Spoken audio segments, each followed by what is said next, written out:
Hey, what's going on, YouTube? This is Osyriss TV back with another video. Now, it's been a while since I put out any content on this channel, but with Call of Duty's recent updates, things starting to get a little bit more spicy, most notably Rebirth returning, which I'm pretty stoked about. I will be streaming some of that Season 3 content on my Twitch channel, so feel free to stop by and say hello, drop a follow, whatever. It's twitch.tv/OsyrisTV. So yeah, as I said, I decided to kind of dust off the channel and bring you not quite meta loadout video here, but it's something fun and pretty easy to use. What gun, you ask? That would be what you see here on the screen. It's the STRIKER9. Now, I know you're probably either a RAM 9 enjoyer or a HRM Andy at this point, given the power of both of those guns so far this season. But trust me when I say the time to kill isn't that bad. And it's actually pretty fun to use. So the short and sweet setup here, I started to find success with. Obviously, there's a little bit of wiggle room with any loadout out there, and depending on the mode you're doing and the map size and whatever. But the only thing on it I feel is mandatory is the 50-round drum. So starting there, 50-round drum is what I put on it. The DR6 hand stop, obviously excellent ADS, sprint to fire gains. Boosts your movement overall. It's the best under barrel it seems to put on any SMG. Now, I know what you're thinking here. A lot of people prefer the Zem compensated flash hider on their SMGs. I tried it and honestly didn't like the way that it felt.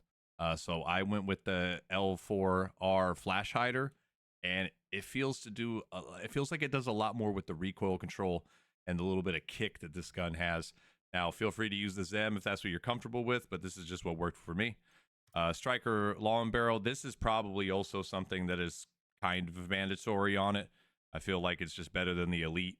I don't really like attachments that slow my movement speed too much, so I went with the long barrel on it for the bullet velocity there. And now, this is the one that maybe because I'm on mouse and keyboard and I'm not a controller player, that may be the reason I preferred the assault stock for the extra control. If you are a controller player, you can probably still use this gun. I would probably use the light stock, maybe a no stock if you're playing on a smaller map and you really want to zoom around.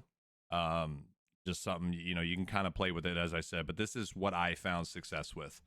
So yeah.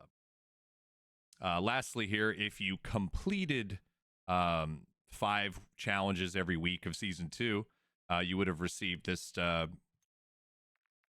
same camo that's on here, the Rotten Inferno camo. This skin, I've noticed, has a pretty awesome effect on some guns' iron sights, and it really seems to make me a lot more accurate with the STRIKER9 in particular.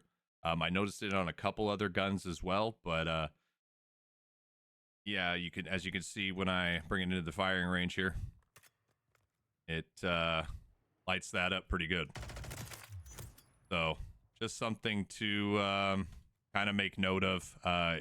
Any camo you put on this gun that highlights the iron sight like that is going to help you be pretty accurate. I was shooting people out of the air with it pretty easily. It kind of felt HRM-ish a little bit, a little faster fire rate maybe. I'm not 100% sure. But yeah. So yeah, that about wraps it up here. This is only my second loadout video ever, so you know it's a little, maybe not as professional as some other ones you might find out there. But I just felt like this is something I needed to do. Give this gun a little bit of love. So feel free to drop in the comments if you tried it and found any success with it, or if you had any other loadouts for this particular weapon.